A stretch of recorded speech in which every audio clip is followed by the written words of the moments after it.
अब हम दीप प्रज्वलित कर आज के कार्यक्रम का शुभारंभ करेंगे। दीप प्रज्वलन के लिए मैं अपने सभी मुख्य अतिथिगण को मंच पर आमंत्रित करती हूँ। कृपया भी मंच पर आएं।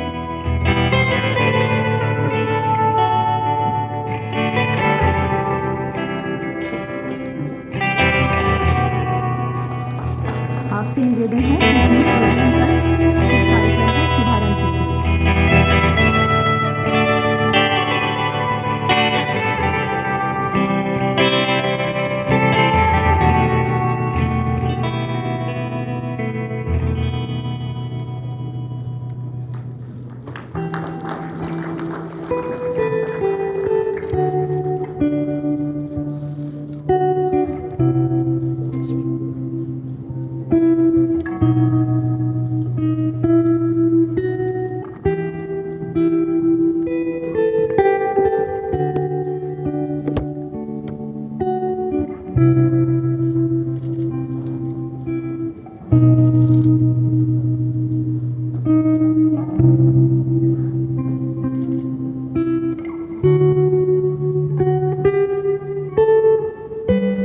हमारे मुख्य अतिथि माननीय डॉक्टर मोहन भागवत जी से मेरा निवेदन है कि वह अपने कर कमलों से इस पुस्तक का विमोचन करें।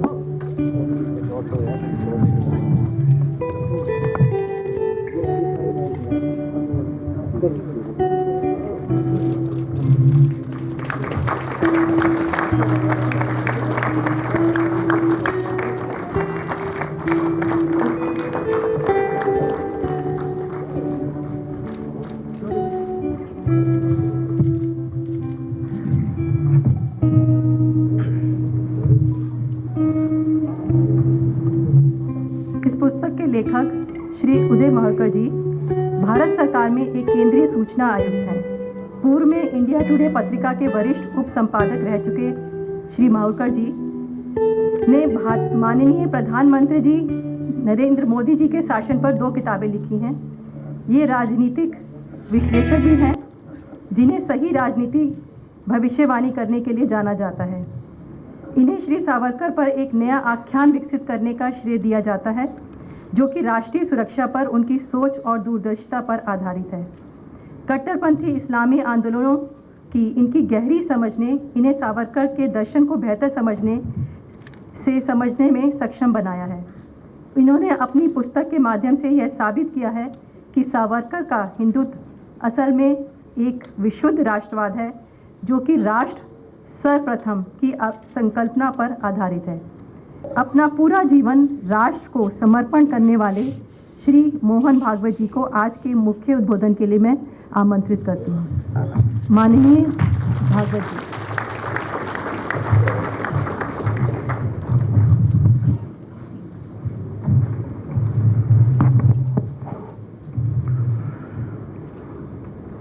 आदरणीय राजनाथ सिंह जी,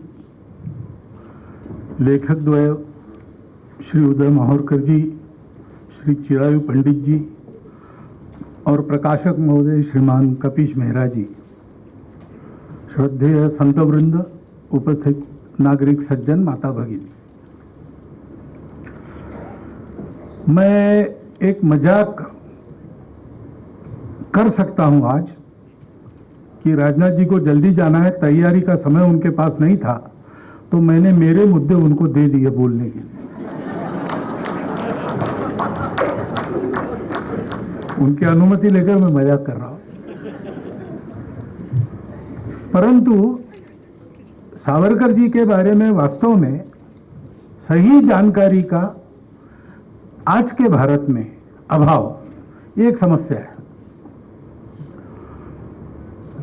जैसा मैंने कहा था माहौरकर जी को कि आपने धनंजय कीर जी की पुस्तक लिखी क्या, वो एक ऑथेंटिक किताब है, वेल रिसर्च किताब है। उस समय वो एक ही थी और आज दो हो गई है। विक्रम संपत जी ने 2 वॉल्यूम लिखे हैं, ये तीसरी है। तीनों का ढंग अलग अलग है। धनंजय कीर साहब की किताब ये चरित्र है, विक्रम संपत जी की किताब सावरकर जी के सभी बातों पर कमेंट्री है।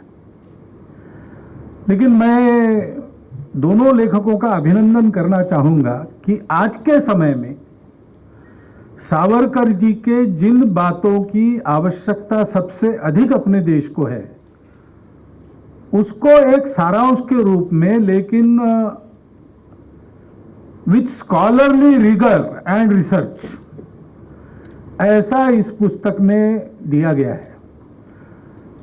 तो ये तीनों पुस्तकें जिनको सावरकर जी का अध्ययन करना है, उनको एक कंपलसरी रीडिंग के नाते और देखना पड़ेगा इनको, क्योंकि जैसा बताया गया बार बार कि सावरकर जी को बदनाम करने की मुहिम चली और सावरकर जी सामने थे। हिंदुत्व का विचार आज बोलने वाले लोग, उस समय बोलने वाले लोग, वो सामने थे, संघ सामने था। इनके बदनामी की मुहिम चली है, स्वतंत्रता के बाद बहुत तेजी से चली है। लेकिन असली लक्ष्य क्या है? असली लक्ष्य इनके पीछे, यानी हमारे पी परमेश्वरन जी थे, उनका एक लेख आगे आज ही मैंने पढ़ा, हमारे प्रफुल्ल जी ने मुझे दिया। तो उन्होंने इसी विषय पर लिखा है कि आज संघ और सावरकर पर बड़ी टीका टिप्पणी हो रही, लेकिन असली लक्ष्य दूसरा है।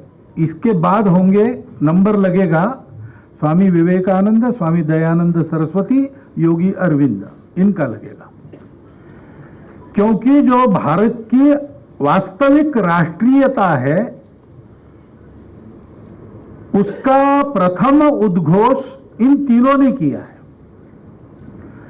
और सावरकर जी को टीका का लक्ष्य बनाते समय ऐसा भी लिखा गया है कि सावरकर जी ऐसे क्यों बने, इन 3 लोगों के विचारों के कारण ऐसे बने।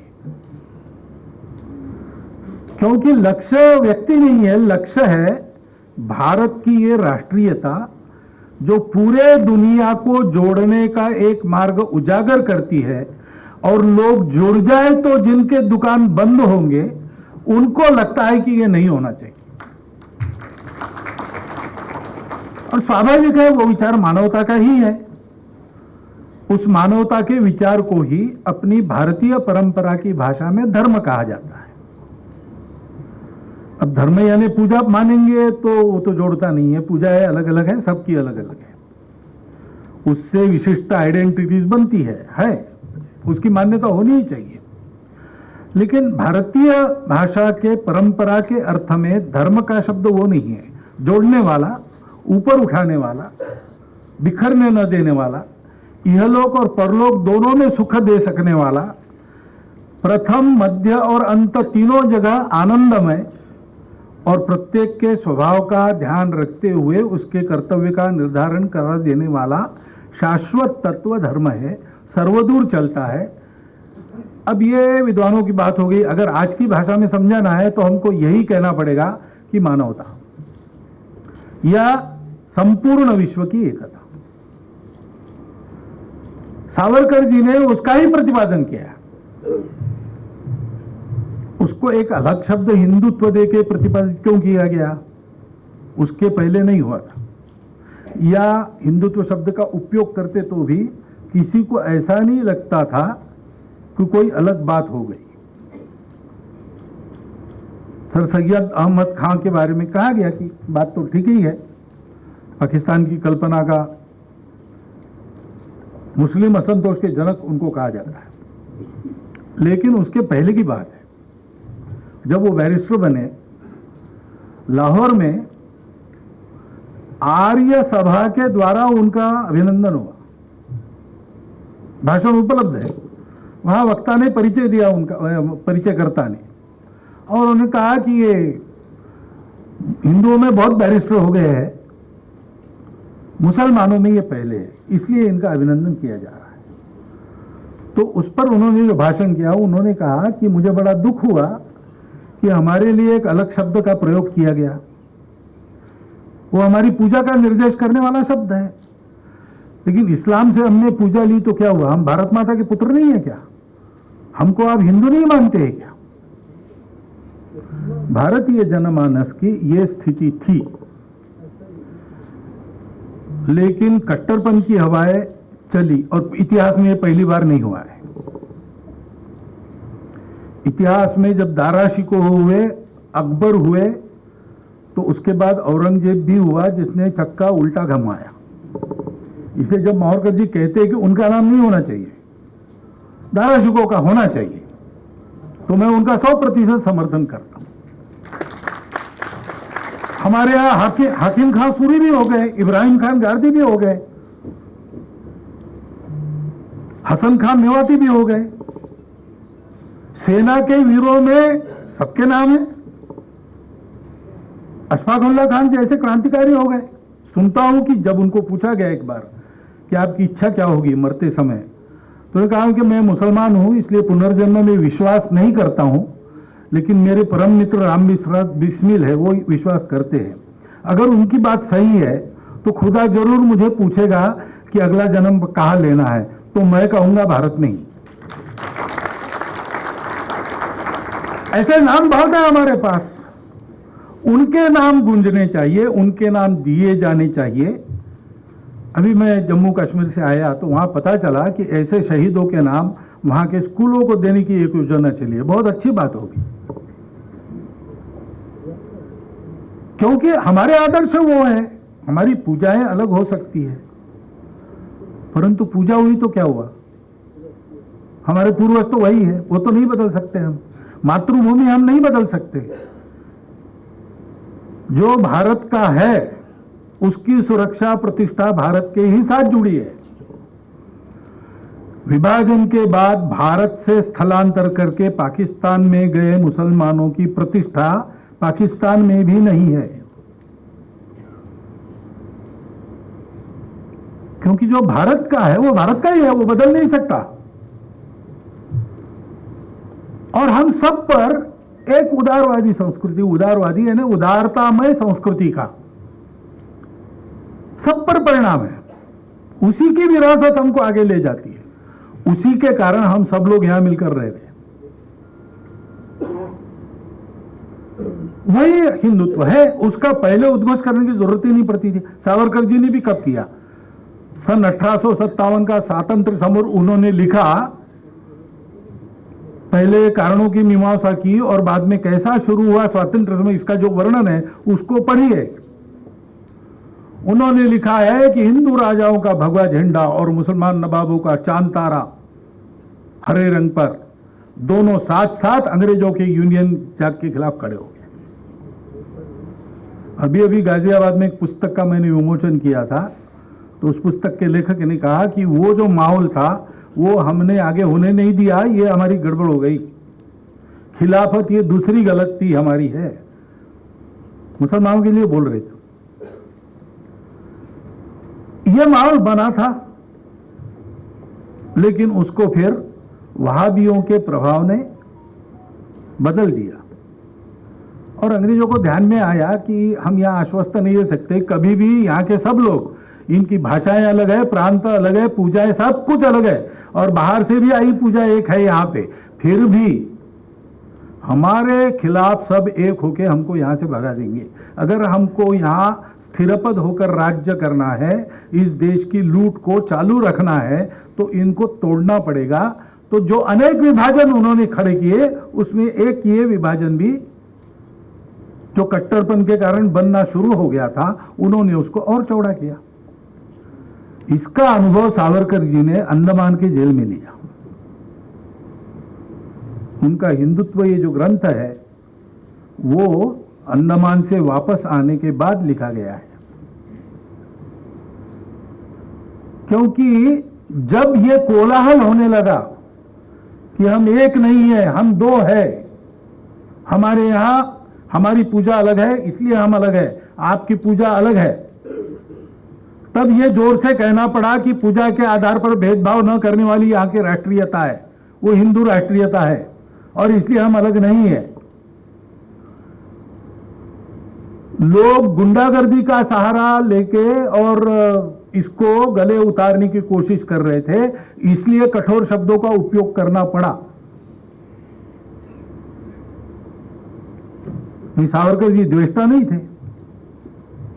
लेकिन परिस्थितियां ऐसी थी, तो जिस भाषा में जो बात समझ में आती है उस भाषा में उसको बोलना पड़ता है। अपनी बात समझाने के लिए या शास्त्रार्थ करने के लिए जब लोग बोलने लगते हैं तो आवाज तपती है ना, वो शत्रु थोड़ी है। हमारे संसद में क्या होता है, मारपीट ही नहीं होती बस, बाकी तो सब होता ही है, लेकिन बाहर आने के बाद एक ही जगह चाय पीते हुए सब मिलके हंसी मजाक सब चलते हैं, शादी ब्याह में एक दूसरे के घर जाते आते हैं। तो ये सब समझते हैं कि उस परिस्थिति में उस प्रकार की बात होती है।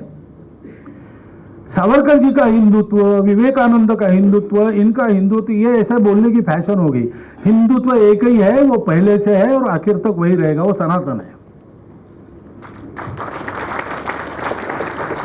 सावरकर जी ने उसका उद्घोष जोर से करना आवश्यक समझा परिस्थिति को देखकर, और हम जानते हैं अब इतने वर्षों के बाद स्वतंत्रता के 75वें वर्ष पर दहलीज पर खड़े होके हम जब परिस्थितियों को देखते हैं हमको ध्यान में आता है कि वो जोर से बोलने की तब भी आवश्यकता थी। सब बोलते तो शायद विभाजन नहीं होता, क्योंकि जिनको समझाया जा रहा था हमारे देश में कि आप अलग हो, आपकी पूजा, आप अलग रहो नहीं तो ये खा जाएंगे आपको, यही डर भरा गया ना। उनको हमको ये समझाना था कि भाई इस देश में ऐसा कभी हुआ नहीं है, बाकी सारे देशों में ऐसा हुआ है दुनिया में, लेकिन हमारे यहां तो विश्व का हर देश जब भी दिग्भ्रमित हो लड़खड़ाया, सत्य की पहचान करने इस धरा के पास आया, भूमि हर दलित को पुचकारती, हर पतित को उद्धारती। ऐसा हमारा देश है, यहां जितने आए उतने विद्यमान है और सब चल रहे हैं और सबका स्वागत है, स्वीकार है। इसलिए अलगाव की बात मत करो, विशेष अधिकारों की बात मत करो। एक बार प्रमोद जी महाजन नागपुर में आए और पहली बार नागपुर के मोमिनपुरे में उनका कार्यक्रम रखा गया, सार्वजनिक भाषण। बीजेपी के प्रति कुतूहल लोगों का जाग रहा था। मैं तो बीजेपी में काम वगैरह करता नहीं हूं, किया नहीं है, लेकिन मैं संघ का प्रचारक हूं, तो समाज में क्या चलता है मेरे कान पर आता, और मैं उस समय नागपुर का प्रचारक था। तो सिलेक्टेड मुसलमानों के बुद्धिजीवी ऐसे 750 लोगों को बुलाया था, 1200 लोग थे उस सभा में, बुलाए वो तो सब आए ही थे। प्रमोद महाजन ने वह विषय रखा कि देखो हम राम मंदिर वाले हैं, उसके लिए आंदोलन कर रहे हैं और हमको आपके वोटों की बिल्कुल आशा नहीं है, तो ये सभा आपको आपके वोट प्राप्त करने के लिए नहीं है, हम क्या सोचते हैं वो बताने के लिए। हम आपको वोटर के नाते देखते ही नहीं, हम आपको अपने देश के एक नागरिक, हमारे भाई के नाते देखते हैं, और इसलिए हम अपेक्षा करते हैं कि सूखी रोटी हम खा रहे तो हम आधी आपको देंगे, आधा आधा बांटकर खाएंगे। हम ये भी कहते हैं कि हम सूखी खाएंगे और आपको जलेबी देंगे, ये होगा नहीं, और आप खाने में हिस्सेदार जरूर हो, कोई आपका हिस्सा नकार नहीं सकता, वैसे आप कर्तव्य के भी भागीदार हो, उसका हिस्सा आप नहीं नकार सकते। इसको आपको मानना है तो मानो, बाकी लोग आपको वोटर खुशामद करके पीठ में छुरा भूखने वाले लोग हैं। हमारी भाषा सरल है, हम क्या करने वाले बता रहे थे, appeasement of none,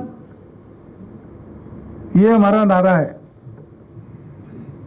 well being of all, appeasement of none. Savarkar ji ने यही कहा था। स्वतंत्रता की उनकी जो कल्पना थी उसमें जैसे जो जो उत्तम उदात्त उन्नत महान मुजर वह सब स्वतंत्रता भगवती तेरे साथ इस भूमि पर आएगा, ये उनकी आशा थी। और तंत्र के बारे में उन्होंने बहुत गहन विचार करके बातें कही थी। एक के बाद एक उनकी भविष्यवाणी सत्य होती हुई हमने अनुभव की है। स्वतंत्र भारत हुआ तब उन्होंने कहा कि युवाओं का मिलिटराइजेशन होना चाहिए, क्योंकि हमको लड़ना पड़ेगा। एक तो देश खंडित हुआ है, शांति के लिए देश के विभाजन को हमने मान्यता दी, लेकिन ये सदा की झंझट मोल ली हमने। अब हमको शांति नसीब नहीं होगी, इसलिए तैयार रहना पड़ेगा।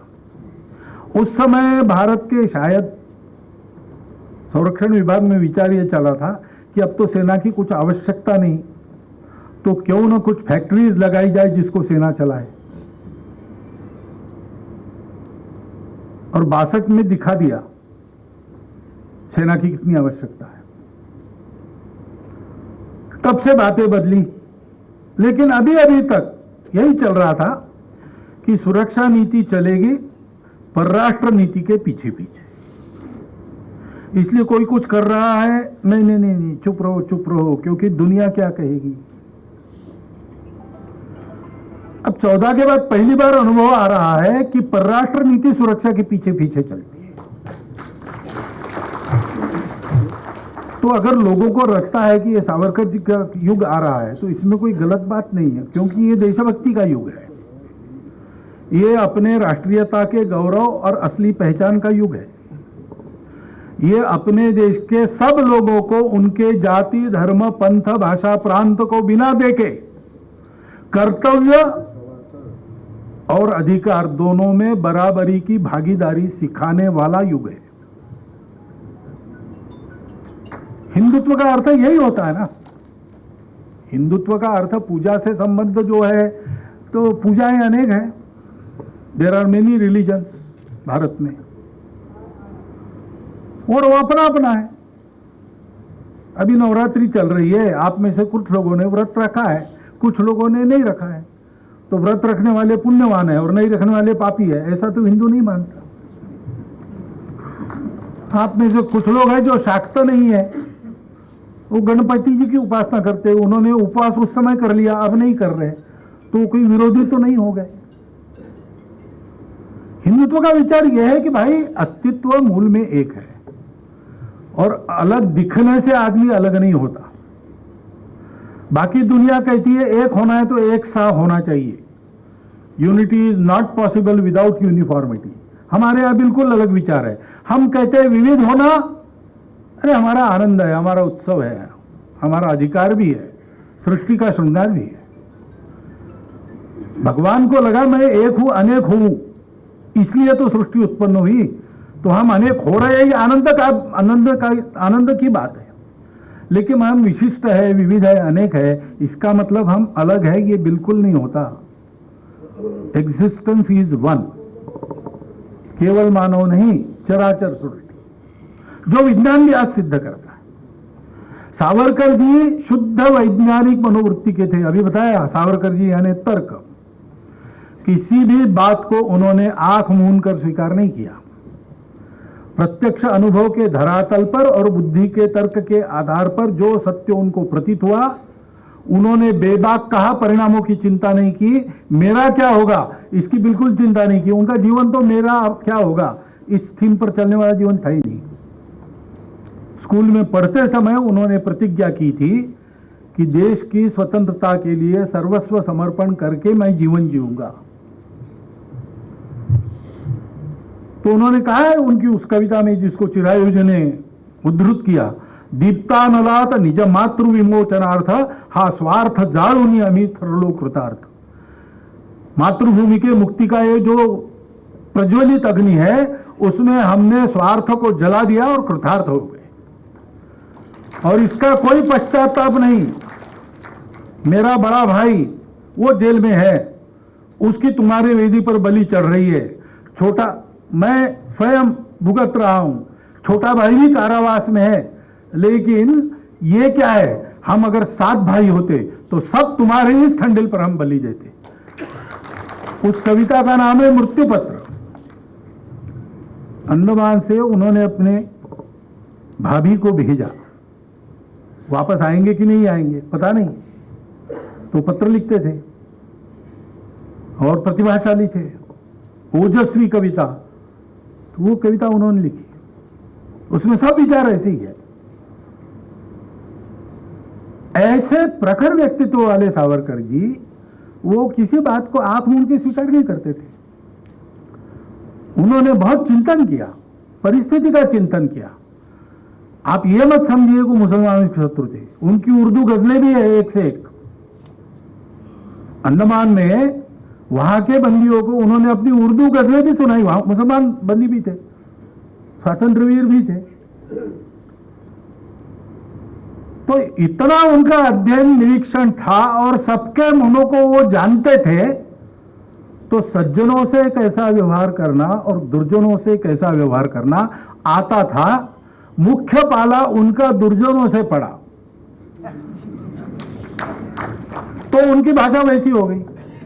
अब लड़ाई में थे तो लड़ाई में तो कोई लड़ने वाला संधि की बात नहीं करता, वो दूसरी एक डिप्लोमेसी पीछे से चलती है, उसमें दरवाजे खुले रहते, वो होना चाहिए, होता है। लेकिन जो सामने सेनापति है वो ऐसी भाषा नहीं करता कभी। उनका वो रोल था और वैसा उन्होंने किया।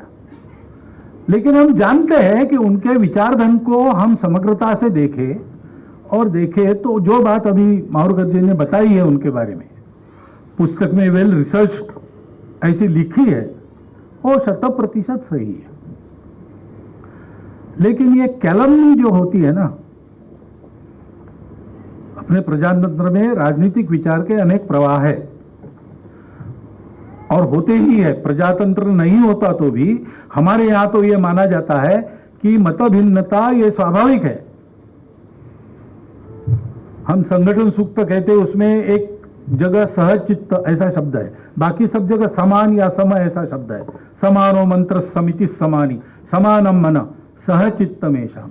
विनोबा जी भावे कहते हैं कि ऋग्वेदकार मनुष्य को जानते थे, इसलिए उन्होंने ये माना कि चित्त समान है, समिति समान हो सकती है, मन समान हो सकता है, मंत्र समान हो सकता, सब मनुष्य का चित्त समान नहीं होता है कभी। इसलिए मत एक बात के अनेक लोगों के हमेशा अलग अलग होते हैं। लेकिन एक बात होती है कि हमारे मत अलग है तो भी हम एक साथ चलेंगे। ये जहां होता है वहां मतों का शास्त्रार्थ होता है, एक सहमति बनती है। जिनका नहीं माना गया वो अपना मत उसमें विलीन कर देते हैं और पूरा समूह आगे बढ़ता है, कदम से कदम मिला के आगे बढ़ता है, एक स्वर में बात करता है। हमारी राष्ट्रीयता के ये सारे मूल तत्व है। उसका उद्घोष करने वाले सावरकर जी को, ये जिनको ये उदारता पता नहीं है, उन लोगों ने बदनाम करने का अखंड प्रयास चलाया, आज भी चलता है। वास्तविक सावरकर जी के समकालीन अन्य विचार के जो लोग थे, उस समय के लोग एकदम गहरे और ऊंचे लोग हैं। उनके मतभेद स्वाभाविक मतभेद है। गांधी जी के और सावरकर जी के मतभेद तो जग जाहिर है। कोई ये सिद्ध करने का प्रयास बिल्कुल न करे उनके मत समान थे, ऐसा नहीं है। परंतु गांधी जी की सावरकर जी के बारे में भावना और सावरकर जी की गांधी जी के बारे में भावना एक समान क्षेत्र में प्रामाणिकता से, निस्वार्थ बुद्धि से, सर्वस्व समर्पण करके काम करने वाले कार्यकर्ताओं की आपस में जो होती है वैसी ही थी।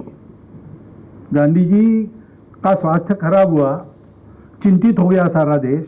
सावरकर जी ने वक्तव्य दिया कि गांधी जी जैसा महापुरुष, उसको इसकी आवश्यकता बहुत है देश में, उनके स्वास्थ्य को ठीक रहना चाहिए, रखना चाहिए, और गांधी जी को हमारी विनती है कि अपने स्वास्थ्य को संभाल कर वो काम करें। और सावरकर जी के बारे में गांधी जी ने क्या कहा बताया। सावरकर जी को ऐसे नापना भी कठिन है। इतना मल्टी डायमेंशनल बहुआयामी व्यक्तित्व उनका था। उत्तम प्रतिभावान साहित्य, उनके कविताएं, उनके नाटक, उनके लेख, उत्तम वक्ता, किसी भी विषय का मर्म जानकर उसके बारे में मत व्यक्त करने वाले मर्मज्ञ, समाज की एकता के अत्यंत पुरस्कर्ता और समाज की रूढ़ी कुरीतियों के समूल उच्चाटन, अंधविश्वासों के समूल उच्चाटन के प्रखर पुरस्कर्ता। रत्नागिरी में उन्होंने सामाजिक समरसता के लिए जो काम किया, डॉक्टर अंबेडकर उनको अप्रिशिएट करते थे। उस समय जो तथाकथित उच्च जातियों के प्रमुख थे, यानी धुरीण थे और सक्रिय थे समाज में, डॉक्टर अंबेडकर साहब ने सबसे अच्छा मत सावरकर जी के बारे में व्यक्त किया है। उनके संबंध भी थे। ऐसे व्यक्तित्व को, यानी क्षुद्र दृष्टि रही, क्षुद्र बुद्धि रही तो क्या कहना, वो तो किसी को भी नीचे उतारने में। कवि ने पूछा, भाई लक्ष्मी जी कमल में निवास करती है और शंकर जी तो वह बर्फ में जाके बैठ गए कैलाश पर, और ये तो सागर में छुप गए विष्णु जी, ये क्या बात है, क्या हुआ?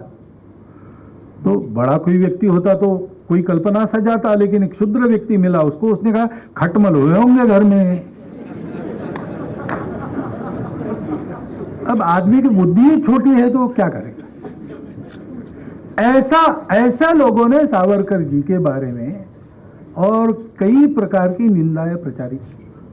वो तो यानी मुझे तो दखल पात्र भी लगती नहीं। मैं गुस्सा तो आपके जितना ही आता है मुझे, लेकिन मैं चिंतित नहीं होता। सावरकर जी के व्यक्तित्व के प्रकाश को ढकने के लिए वो अत्यंत ही तुच्छ है।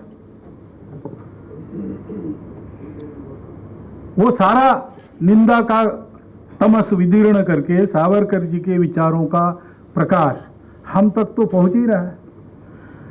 आज 75 वर्ष हमने सब प्रकार के अनुभव लिए, उसके बाद आज लगता है लोगों को कि बात तो सही है। ये अगर उस समय लगती, उस समय फिर हिंदू समाज कहता कि भाई आप लोग क्यों अलग, आप हमारे हो, आप हमारे भाई हो, कर्तव्य में आपका भी हिस्सा है और जो मिलेगा उसमें भी आपका हिस्सा है, बराबरी से चलो, you are not a minority.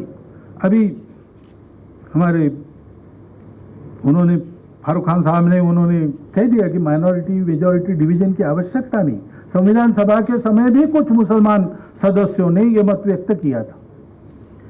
ये भेद हम क्यों करते भाई? हम एक देश के जाए, एक देश के उपजे, हम परस्पर भाई है। पूजा अलग होना हमारे देश की परंपरा है, भाषाएं अलग होना हमारे देश की परंपरा है। ये सारी बातें अलग होने के बाद भी हम एक देश के लिए लड़ते रहे। रावण का खतरा राम के राज्य पर नहीं था, बीच में बहुत बड़ा दंडकारण्य था, लेकिन अयोध्या का राजकुमार चलकर दक्षिण में करके रावण का विध्वंस करके क्यों आया? क्योंकि इस देश की भूमि, इस देश की संस्कृति, इस देश का जन, इसकी सुरक्षा उसका काम था। क्यों चाणक्य वहां से तक्षशिला से वापस आकर चंद्रगुप्त को ले गया, उसको खड़ा करके, और उसने यवन के आक्रमणों का प्रतिकार करवाया मगध के साम्राज्य से? ये उद्योग करने की आवश्यकता क्या थी? क्योंकि सारा देश एक है भाई। शिवाजी महाराज ने औरंगजेब को पत्र लिखा, काशी का मंदिर टूटा तब,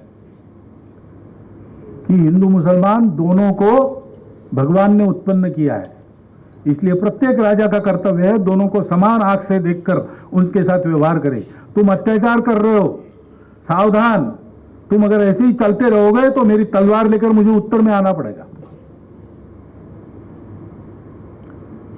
क्यों? शिवाजी महाराज का राज्य आज के महाराष्ट्र के 2-3 जिलों तक ही सीमित था। काशी की चिंता क्यों की? क्योंकि सारा देश एक है, अनेक भाषा है, अनेक पंथ है, सब कुछ है, लेकिन हम सब लोग एक भारत माता के सपूत है, एक संस्कृति की विरासतदार है, जो सारे विश्व को साथ में चलना सिखाती है। उसकी आज दुनिया को आवश्यकता है, दुनिया को उसको देने का काम भारत को करना है। वो करने के लिए भारत समर्थ हो, इसको समझने वाला हिंदू समाज सशक्त हो, क्योंकि सत्य के पीछे शक्ति नहीं है तो दुनिया उसको नहीं मानती, और शक्ति के पीछे शील नहीं है तो वो उन्मत्त होती है।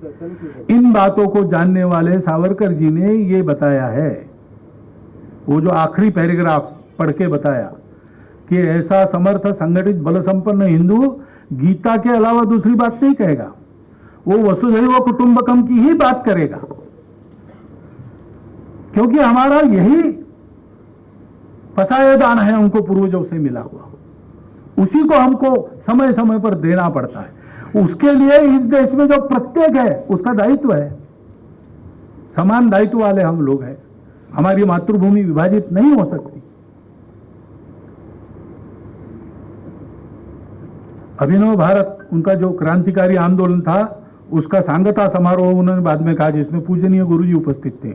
उस समय का उनका भाषण है कि हम हिंदू सिंधु के बिना रह कैसे सकते। 1967 की बात है। उन्होंने तब भी यह सोचा था कि भारत एक होना चाहिए, एक होगा। योगी अरविंद ने कहा था कि अब ये विभाजन हो गया तो इसके कारण बहुत भटकाव होगा, लेकिन अंततोगत्वा फिर से अखंड भारत उदीयमान होगा। ये विश्व के लिए आवश्यकता है। आज स्वर्गीय राम मनोहर लोहिया जी की जयंती है। वो भी अखंड भारत का स्वप्न देखने वालों में एक थे। आज हम सावरकर जी को स्मरण करें, उनके असली रूप में, रंग में उनको देखें। ऐसा देखने के लिए ऐसी पुस्तकों का अध्ययन करें, ऐसी पुस्तकों को घर में खरीद कर रखें, ताकि हमारी नई पीढ़ी भी उसको पढ़े और सही जानकारी ले, और फिर से उस खोई हुई एकात्मता और अखंडता को वापस लाने के लिए संकल्पबद्ध हो। बड़ा साफ साफ प्रकाशक महोदय ने कहा कि हमारे आने से बिखरा बढ़ता है, इसलिए उन्होंने हमको बुलाया है। लेकिन ठीक है, बिखरा बढ़े, मेरी शुभेच्छा तो है ही, परंतु साथ साथ ये संकल्प अगर अपने समाज में बनता है तो लेखक द्वय का जो इतना परिश्रम है, इतने कम समय में इतना गहन अध्ययन कर और ऐसे विषय पर उन्होंने लिखा, लोग क्या कहेंगे पता नहीं, ऐसा उनको लगता था। और प्रकाशक महोदय ने, आजकल हो रहा है ऐसे पुस्तकों का प्रकाशन भी, तो उन्होंने भी इसको प्रकाशित करने का साहस किया, तो वो फालतू नहीं जाएगा अगर ये संकल्प लेकर हम खड़े हो जाएंगे और एक आदर्श भाईचारा युक्त समाज, बल संपन्न समाज, विश्वहितैषी समाज, स्वनिर्भर समाज बनकर खड़े रहेंगे और विश्व को शिक्षा देंगे। वो दिन हम जल्दी देखें। ये शुभकामना आपको विजयादशमी के 2 दिन पहले ही देता हूं और मेरा भाषण समाप्त।